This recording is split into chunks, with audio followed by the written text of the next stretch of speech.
Police constable বল, police constable বল, এই police constable বল,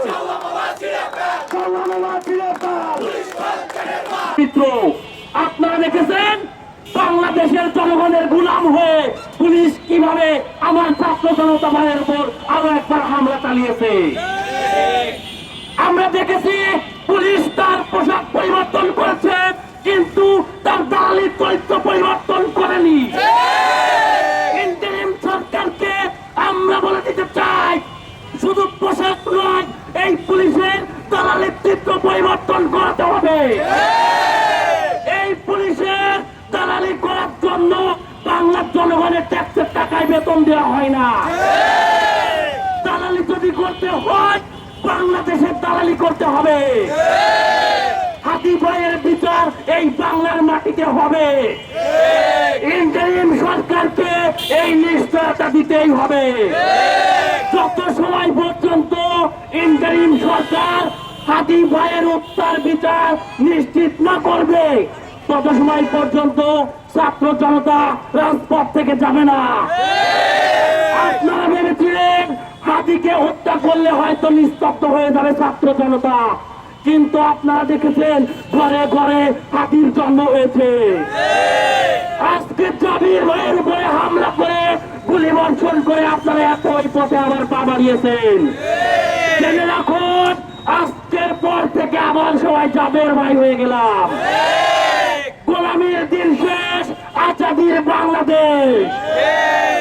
সামনে নির্বাচন, পুলিশের ধারণা আওয়ামী লীগের যখন দালালি করেছি, হয়তো নতুন করে কোনো বার্তা আবার দালালি করতে পারবো। আবার দালালি করে করে আবারও আগের মতো অবস্থান তৈরি করব। পুলিশের ট্রেনে রাখা উচিত, জুলাই 24 গণঅভ্যুত্থানের পরে ছাত্র জনতা এখনো ঘরে ফিরে যায়নি। দালালি করতে আসলে পিঠের চামড়া থাকবে না।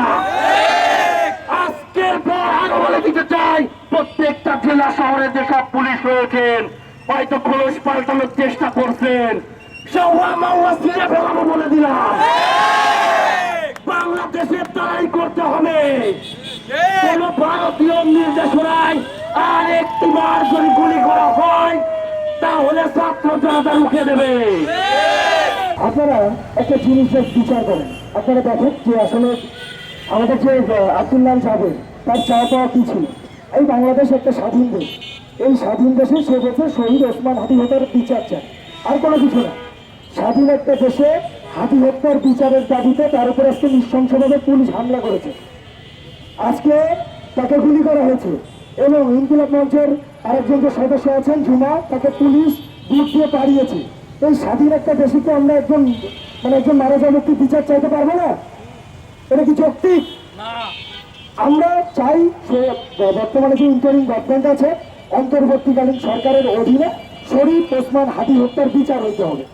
আগামী 12 তারিখ যে বাংলাদেশে যে ইলেকশন এবং গণভোট হবে, জাতীয় নির্বাচন এবং গণভোটের আগে শরীফ ওসমান হাদি হত্যার বিচার হইতে হবে। আমাদের চাওয়া পাওয়া দাবি এতটুকু, আর কোনো কিছু না। আমরা দেখতে পাচ্ছি বাংলাদেশের পুলিশ আগের প্ল্যাটফর্মে ফিরে গেছে।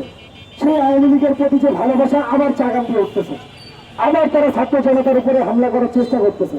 এখানে অনেকে দাঁড়িয়ে দূরে দূরে হাসতেছে যে এতগুলো বাচ্চা কাচ্চা মিলে কি করবে। আপনারা চিন্তা করতে পারেন যে বাংলাদেশে যখন হাসিনার গভর্নমেন্ট ক্ষমতায় ছিল, এই কথা বাচ্চা কাচ্চা শুরু করছিল, আর তখন তাদের দাবি যখন যৌক্তিক মনে হয়, আপনারা আমাদের সাথে সংঘবদ্ধভাবে আসছিলেন। আমরা এবারে সঠিক এবং আমরা একই সামনের পথে অগ্রসর হচ্ছি।